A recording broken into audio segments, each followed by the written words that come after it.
Muitos de vocês que estão assistindo esse vídeo agora têm como orixá regente na cabeça, ou na frente, ou atrás, a deusa e o orixá. Euá. Então, o Avatar traz Euá, existem músicas falando de Euá, e ela é muito, muito conectada com a natureza.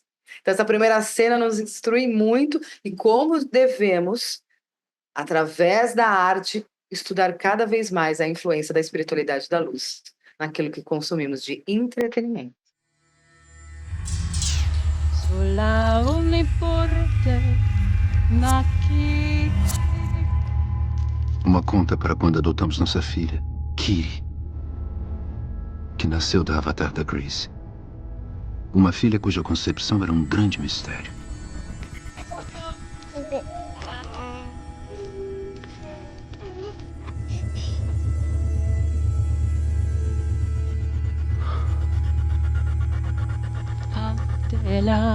Uma conta para a primeira comunhão com Eywa.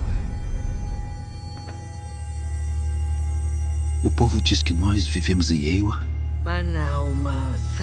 e que Eywa vive em nós. A grande mãe guarda todos os filhos no coração.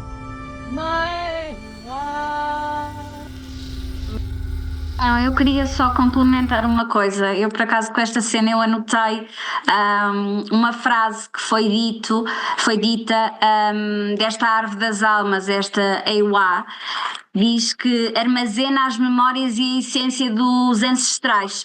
Portanto, o que sugere aqui uma mensagem de vida após a morte. É possível eu conectar-me com o passado. Por isso é que foge um bocadinho aqui para uma mensagem relacionada com o espiritismo. Foi a imagem com que eu fiquei na minha cabeça, a cena da árvore, da conexão da criança aos ancestrais. Veio-me logo à cabeça a palavra reencarnação.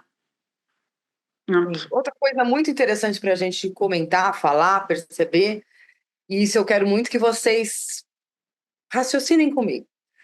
A árvore no filme Avatar, ela é retratada como uma divindade, e aí depois tem a Euá, tudo a parte que eles vão falando na cena.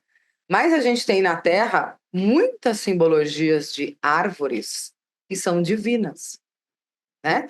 Então a gente tem a Cabala, que utiliza da árvore. Nós temos a Jurema na Umbanda. Nós temos muitas árvores. A figueira de Jesus que não dava frutos.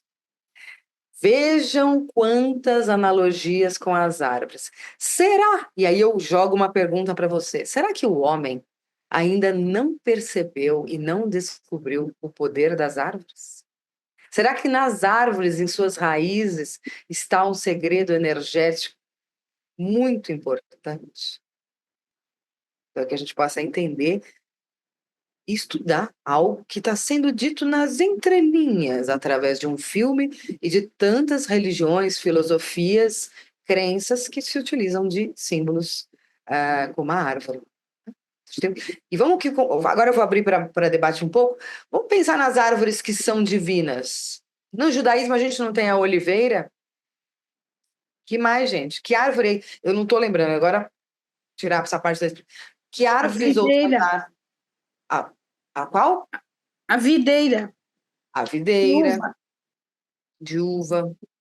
Né? Então a gente tem o símbolo do Líbano, o cedro. O cedro do Líbano tem uma explicação espiritual incrível. Não vou dizer aqui, nesse momento. O cedro do Líbano é muito importante. Na África, qual que é a árvore mais importante? Lembram da árvore da África? O baobá. Baobá, gente. E na Amazônia, que a gente tem o jatobá e a jurema, que é uma árvore. O baobá na África, nas savanas africanas, ele é ícone. E para os povos que cultuam a Umbanda e o Candomblé e outras linhas, o baobá é essência. Que a gente possa entender a simbologia das árvores. Em Roma, para quem foi, a gente tem um pinheiro específico. Na Toscana, a gente tem ciprestes. Isso significa a característica cultural, geológica e também vegetal do ambiente, mas naquelas árvores são realizados muitos rituais pelos seres elementais. Os seres elementais, depois que os animais, né, os 5 animais que são na última escala, os animais, eles evoluem, eles não vão ser seres humanos no mundo primitivo, eles vão ser elementais. Os seres elementais realizam diversos trabalhos energéticos na natureza e se utilizam muito de árvores. Mas agora, cultura francesa. Vocês que estão num projeto de Joana d'Arc. A nossa amada Joana d'Arc, quando criança, realizava vários rituais energéticos e brincadeiras em uma árvore em Doremi-la-Pucelle. Essa árvore está descrita no livro Joana d'Arc por ela mesma, psicografado por Hermance Dufour.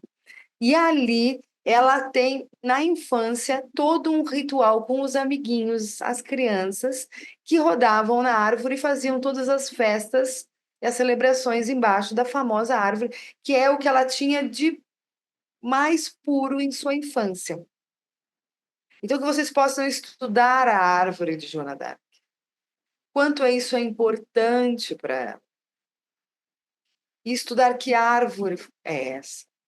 Lembrando que Joana d'Arc, antes de ser Joana d'Arc, era uma mulher reencarnada celta.